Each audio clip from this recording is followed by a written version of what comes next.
Good afternoon mga kapango. Nandito po tayo sa Maryland. At katatapos na namin kumain sa Goldilocks.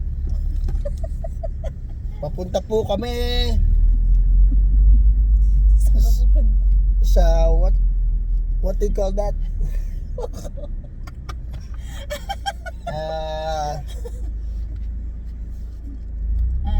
Boulevard, Filipino Town.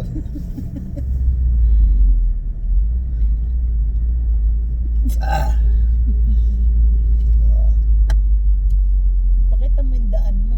Top. I show you the way. Ayan o. Para alam mayusin. Tingnan mo yung Buddha dyan sa harapan mo. Yan no? Ang labo naman. Malinaw doon yan. Siyempre nagagalis ka pang Tama. okay. Ayan.